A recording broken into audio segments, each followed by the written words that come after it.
오늘은 하나님을 기쁘시게라는 제목으로 하나님의 말씀을 함께 나누겠습니다. 어제부터 저희는 데살로니가 교회에게 주신 편지 말씀으로 하나님의 말씀을 묵상하고 있습니다.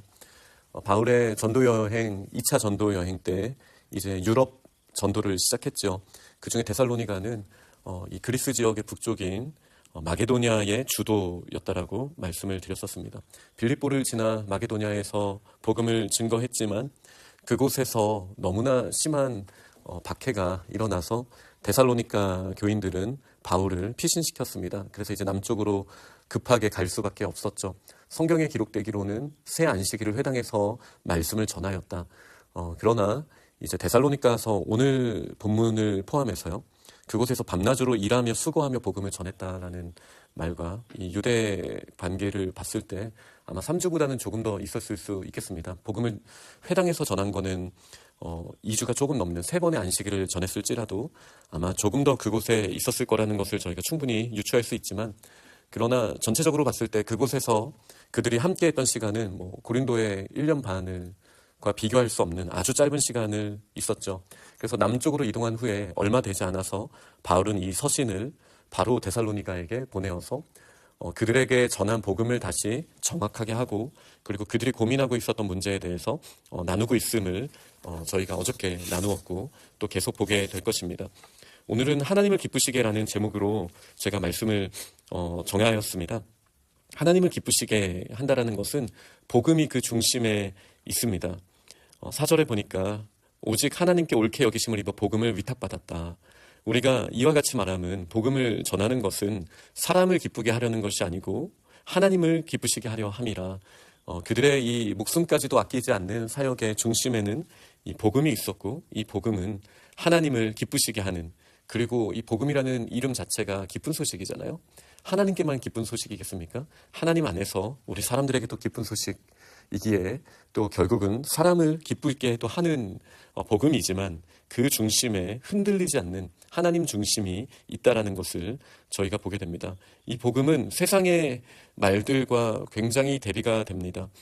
3절에 보면 간사함, 부정, 속임수, 5절에 보면 아첨하는 말 등, 그리고 또 6절에 보면 사람에게 영광을 구하는 것, 이 모든 것들은 복음과 떨어져 있죠. 그러나 하나님을 기쁘시게 하는 복음은 차원이 다릅니다. 14절이 아니죠. 13절 말씀을 보면 여기에 이제 말씀의 핵심이 들어있는데요. 13절 말씀에 너희가 우리에게 들은 바 하나님의 말씀을 받을 때 사람의 말로 받지 아니하고 하나님의 말씀으로 받았다. 그리고 하나님의 말씀은 이게 진리의 말씀이다. 그리고 이 말씀은 너희 믿는 자 가운데에서 역사한다. 이 말씀이 이제 13절에 기록되어 있습니다. 너무나 중요한 말씀이죠. 복음은 하나님의 말씀입니다. 사람의 말이 아닙니다. 그러니 이 복음의 역사가 일어날 때 먼저는 진리의 하나님의 말씀을 사람의 말이 아니라 하나님의 말씀으로 받습니다. 그러면 여기에서부터 믿는 자 가운데 역사가 일어나는데, 먼저 말씀을 아멘으로 받았을 때 우리의 입은 이제 더 이상 세상의 영광을 구하거나 그리고 속임수와 거짓에 있는 것이 아니라 진리 되신 하나님을 증거하고 그분의 진리를 드러내는데 이제 전력을 다하게 되는 것이 이 복음의 열매라고 할 수 있겠습니다. 먼저 이 복음을 받은 바울과 실라와 디모데는 그곳에서 따라서 고난과 능욕을 빌립보에서처럼도 받으며 하나님의 복음을 전하였다고 2절에 말하고 있죠.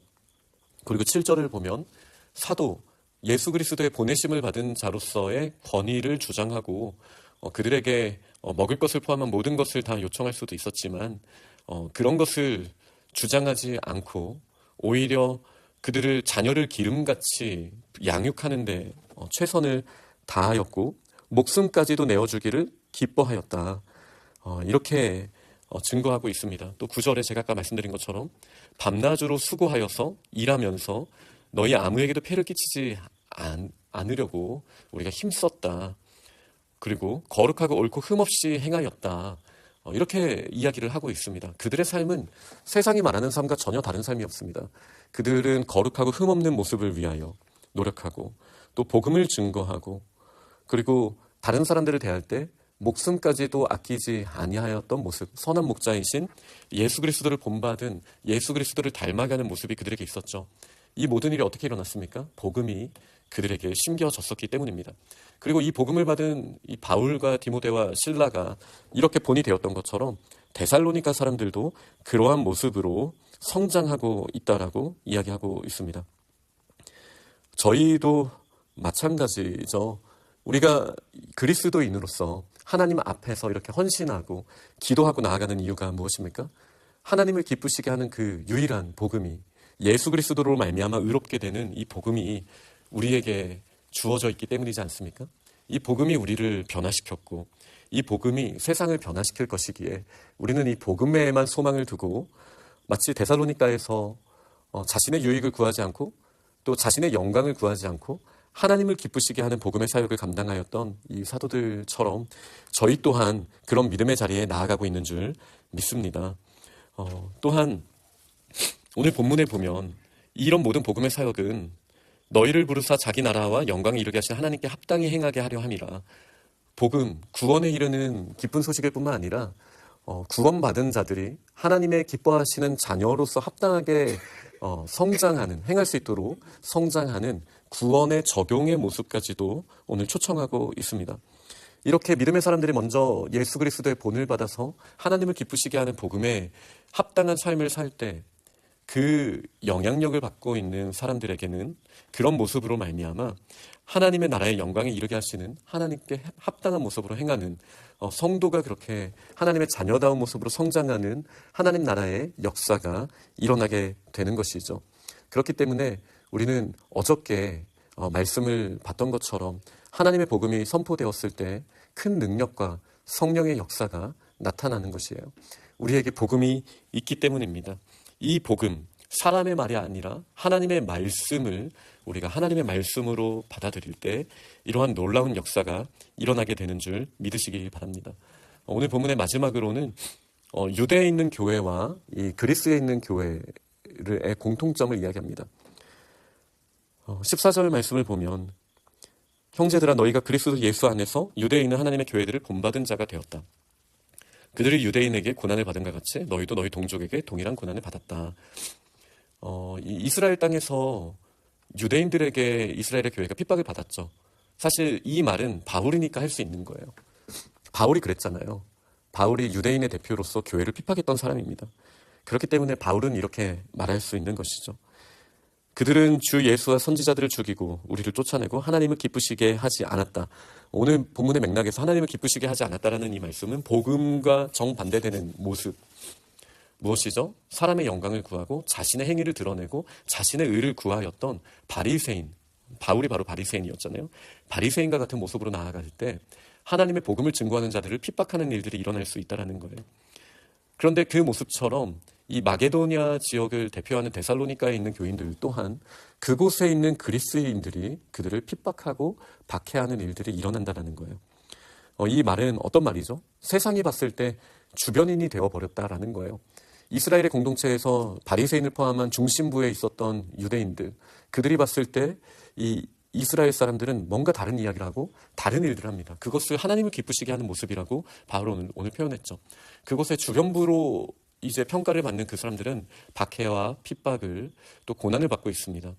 마찬가지로 그리스 문화에 있는 이 로마 제국 안에 있는 데살로니가, 이 큰 성의 사람들이었던 이 데살로니가의 교인들도 예수 그리스도의 복음을 받은 다음에는 세상의 중심에서 벗어나 있는 것 같은 그런 모습으로 살게 된다는 거예요.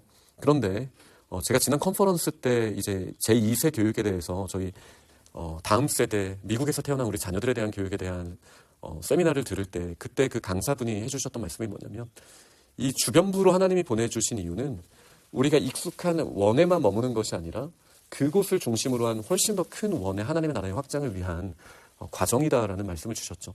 하나님께서 사마리아와 땅끝까지 우리를 보내시기 때문에 유다의 입장에서 봤을 때 우리는 주변부에 있는 이상한 사람으로 보여지는 것이죠. 복음을 가지고 있는 사람이. 그러나 그곳에서 말씀이 뿌리내리고 기도하며 나아갈 때 하나님의 나라는 유대를 포함하고 사마리아와 그리스와 땅끝까지도 확장하는 곳에 하나님 나라의 중심에 서서 복음을 증거하는, 하나님을 기쁘시게 하는 저희들이 된다라는 사실을 이 말씀을 보며 우리가 기억해야겠습니다. 하나님의 복음의 능력은 강력합니다.